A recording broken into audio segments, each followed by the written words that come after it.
Hello everybody and Happy New Year! Today I am so excited to be here because I am going to be talking about my favorite and least favorite books of the last year. Now, I was originally going to film this before the end of 2017, but I ended up starting this book that made me just not want to film that because I was like, no, I am in love with this book. It's probably going to be one of my favorites. And lo and behold, I have not one but two favorites that came basically during the last week of 2017. So that's why this video is a little bit later than it usually is for me, but I kind of like it. I might do this in the future, like have it be my first video of the year as opposed to being my last, because it just gives me a little bit more time to read and appreciate more things in 2017. You know? Does that make sense? Am I overthinking this? Probably.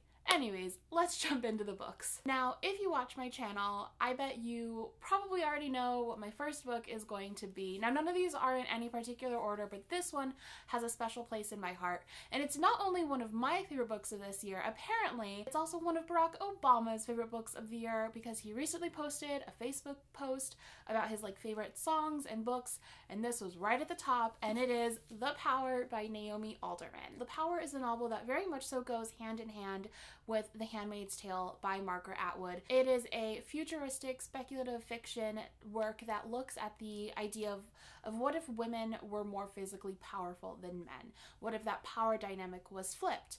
And so at the beginning of the novel, you see women around the world end up developing, or girls more so, end up developing this power to electrocute by touch.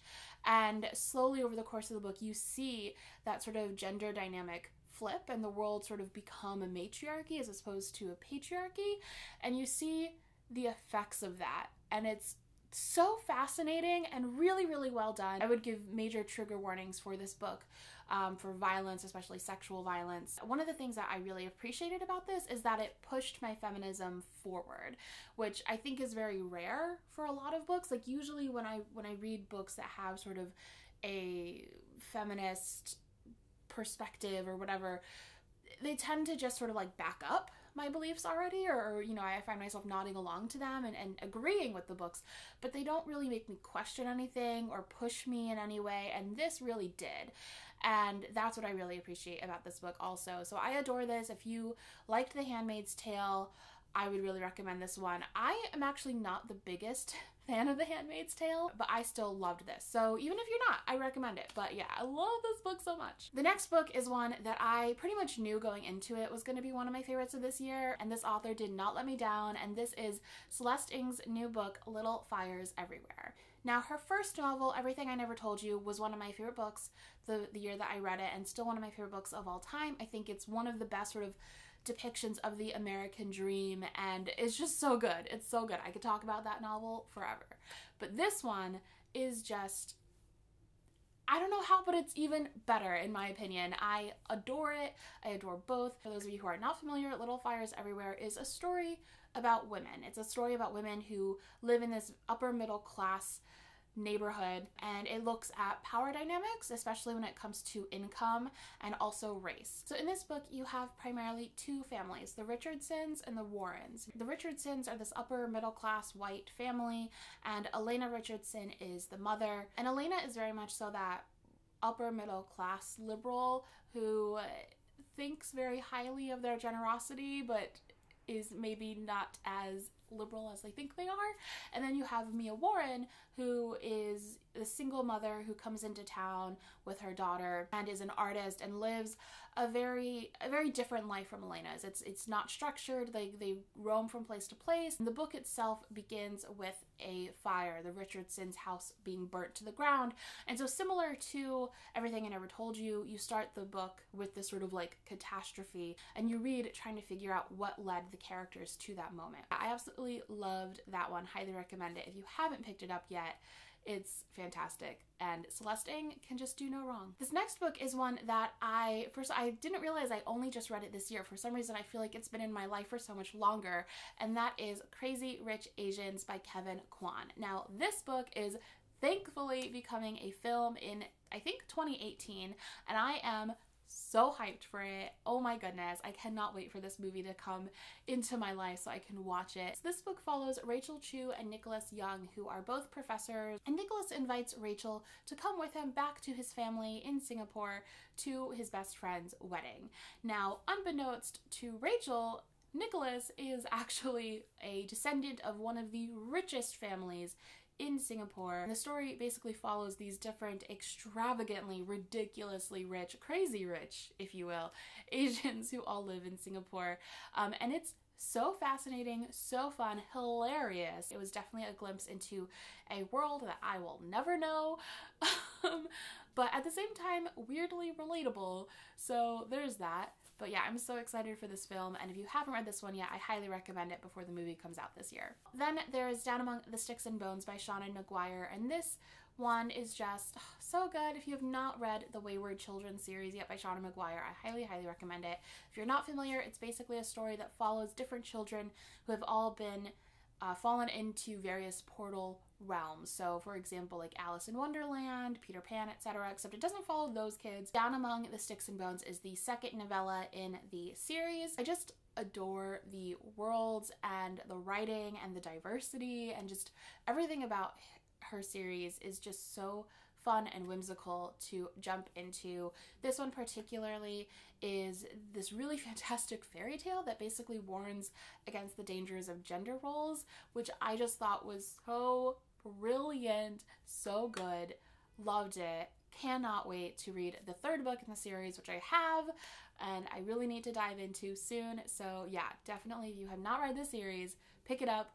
I've said that about every single one of these books so far, but it's because I love them. I love them all so much. Then we have a book that I think is also probably going to come as no surprise, because it is a book that is one of my favorite series of all time by one of my favorite authors of all time, and that is Libba Bray's Before the Devil Breaks You. Now, I don't think I've properly been able to talk about this book yet on my channel, but trust me, I'll be talking about it a lot in the next year, because this book not only was an amazing continuation of the Diviners series, but just blew me away in multiple ways. If you're not familiar with the Diviners, I guess I should explain that first. The way that I like to pitch it is that it's sort of like Fantastic Beasts meets Heroes, but so much better than that. You follow a group of teens who each come into these different diviner abilities. So one is able to read people's pasts by touching an object that they've owned. Another is able to heal. Another is able to dream walk. And so you follow these different people, and so over the course of the books, you get to know these different characters and you watch them go on different adventures. And it's just so brilliantly done, and the characters are so rich and real, and the history, like the research that she does for these books, I think are fantastic. Usually when you read a story that's set in like 1920s New York City, it just sort of talks about flappers and jazz, and this one, it dives into politics, you know, the fear of Asian immigrants, racism, Jim Crow. It's so well done, and I love it so much. I just want the world to read this book. It like pains me that more people don't read and love this book. But anyways, the third book is a book for today. It is a book that I wish I could say, even if you haven't read the other two books, you should read this book, or you could read this book, but you can't. You really do need to read the first two. But this book, you could tell that she wrote it with 2017, 2016 in mind, with the elections in mind, with politics in mind, with history repeating itself, and how this country and our world really needs to heal in order to properly move forward. And it's brilliant. It's absolutely brilliant. I implore everyone who is watching this to read it. If you like audiobooks, especially, the audiobooks are fantastic for this series. The narrator is just wonderful. I could literally listen to her read the Yellow Pages, if those still exist. And yeah, I just love this series so much. So if you haven't, pick it up. So the next book I want to talk about is actually the book that made me pause filming this video, because I was like, this is going to be one of my favorites. And it is Nevermore by Jessica Townsend. This follows a girl named Morrigan Crow, who in her town, in her world, every child who is born on her birthday is cursed. And so if you're a cursed child, basically you are blamed for everything bad that happens. And then on your 11th birthday, you die. This sort of how the curse works. You just die on your 11th birthday. But on her 11th birthday, she ends up being whisked away by this mysterious man named Jupiter North and brought into a whole new world called Nevermore. And this world is fantastical. There are giant cats who can talk and magical hotels, and people travel by umbrella. It's great. However, in order to stay in Nevermore, Morrigan has to complete a set of trials that will get her access into the Wondrous Society. This is everything that I wanted in a book, and I didn't know that I wanted. It was just, it's middle grade, and it's my first time reading middle grade in ages, because I just sort of, I don't know, I read Percy Jackson and I didn't like it, and I was just sort of like, well, I guess that's all middle grade is, which is dumb. I recognize that. So I'm so happy I picked this one up, because now I've just been going full force into reading more middle grade, and I'm absolutely loving it. Lastly is the final book that I read in 2017, and that is Echo by Pam Munoz Ryan. Now, I read this book because it was suggested to me on Twitter when I asked for more middle grade recommendations, and I was told basically that this to read it via audiobook, and I'm so glad that I did, because it has become one of my all-time favorite audiobook reading experiences, because not only do they have multiple narrators, but they also bring in musicians to play throughout the novel. So for those of you who aren't familiar, Echo is another middle grade story that is presented at the beginning as a fairy tale. But then after the fairy tale part, you're sort of brought back into these three different stories that are all interweaved together. The first story follows a family who is being torn apart by the growth of Nazi Germany. The second story follows these two orphans who are living in New York City and desperately want to find a home. And the third story follows a Latinx girl whose family is taking care of a farm for a family who has been forced into a Japanese internment camp. And each of them are sort of strung together by this thread. And it's just this really beautiful story. By the end, I was just sobbing because it had just like moved me so much. And I think like part of that also has to do with the music and just everything about it was just so like, it was just such a well told story, both like narratively and also in just how it was told as an audiobook. So highly recommend this one as an audiobook, but I've also heard from people who have just read it physically who have also loved it. So I adore this one. Another one you should definitely pick up. Those were all of my favorite books of the year. Now I'm going to talk about the ones that I didn't so much love. The first book I want to talk about is The Architect of Song by A.G. Howard. This book starts off as sort of a riff of the Gothic novel, and it follows this girl whose mother passes away, and then she ends up, it follows this girl whose both parents pass away, and then she ends up getting entangled in this like weird romance with some guy, but she like doesn't trust him, and then there's like a ghost who's like the brother of the guy, and it's just all very weird. I'm doing a bad job explaining this one, but it's just sort of like all over the place as far as stories go. It was fun until the end, and then the end happened, and I'm not gonna spoil it, but it was just so dumb, like. And then weirdly very heavy-handed religious. It was just like odd and very like misogynist, but like it hadn't felt that way until the very end. And so I don't know, it was just kind of an odd reading experience for me, because it was fine, you know, it was like just fun, fluffy read until the end when it just got real weird in not a good way.